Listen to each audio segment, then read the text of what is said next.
We're about to sand with the 21-inch sander with the vinyl bottom now.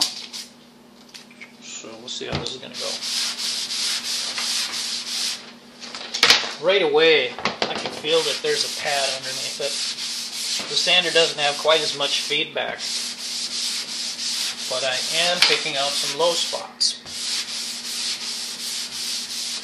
And I also, you can hear that the abrasive isn't making as much noise either. It's just two things I've noticed right away. I still gotta broom it out, but I'll tell you what, you know what else I just noticed as soon as I picked up that tool? I'm gonna cake it up again and I'll show you.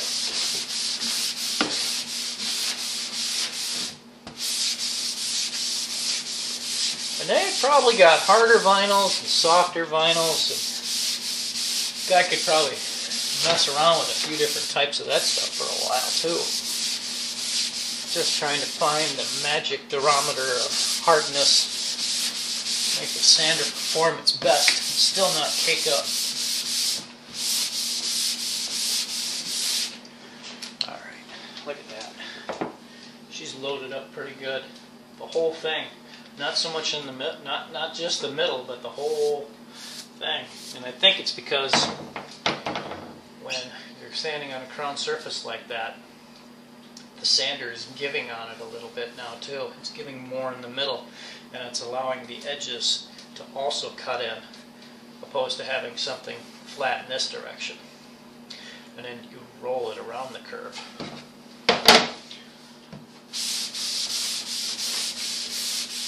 So we're sanding on two crowns. It's a compound curve now we're making contact with. So you got the tool and that curves around the hood really nice. When you flex a piece of metal around a curved object, it straightens out in one direction.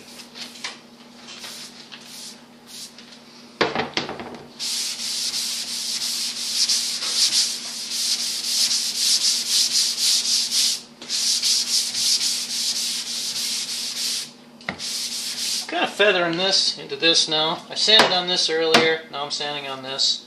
And I did stop and feather this in with my 27 up into here a little bit. But then you got to come back and feather back in the opposite direction. So it's all coming down nice and even.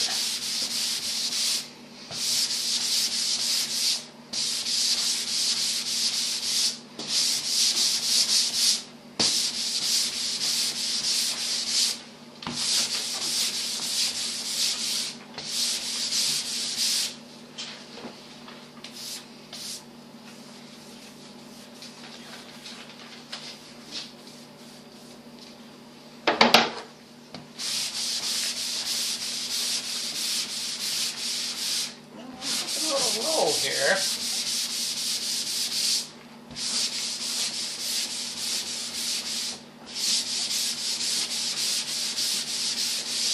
We've blocked the daylights out of this hood with 120, and then we loaded it up again and we blocked it out again with 120.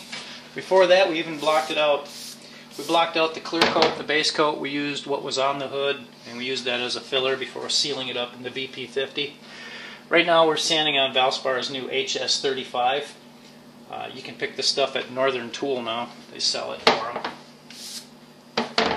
I like it. I like it a lot. It sands great. It's kind of it's not hard. It's not soft. It's an in-between. It sands nice. It's about $100 sprayable a gallon. Oh, and beware, it sets up fast. It's got a pot life of about a half hour at the most.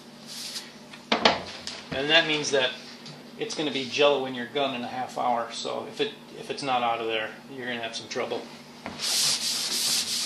It's nice because you can work on it right away too. But it kind of came as a shock to me when I started spraying and it looked like sealing texture. I was used to their 92 B060 and I didn't have the tech data sheet in front of me. So it set up a little quicker than I was used to. I usually mix up enough for the whole vehicle. And then I get my lows and I sit down and then I get up and get my lows again. And I sit down, get back up. Well, that time when I got up though, she was getting hard in the gun. So I opened up the cover and there it was. It was like Jello. So I had to pick that out of there really quick. So learn from that. Make sure you get yourself a tech data sheet so you know what you're dealing with. I think that this vinyl, by using it for a while now, and I've done this before. I used to use a couple layers of duct tape too, but this is, I've never used this particular vinyl. This is the vinyl I use on my 6-inch sanders, and it's got a little bit of a give, but not much. And I'm getting a lot more life out of the paper.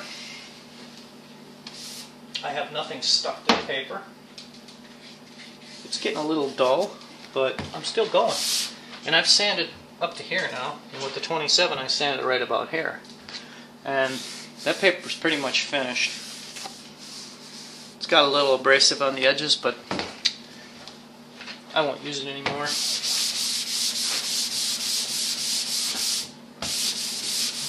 just isn't worth compromising the project for 10 cents of sandpaper, trying to get every single penny out of your paper. So I use quite a bit of paper to make sure that I got the sharpest paper I can get my hands on.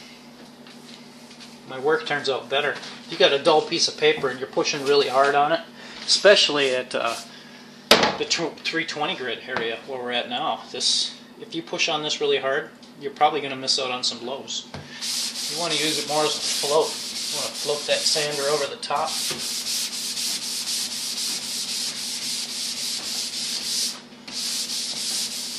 And if you have to, this primer here has got a good color to it too. Where I can see low spots, there's a low right here. There's one right here. And then I still have to sand through here.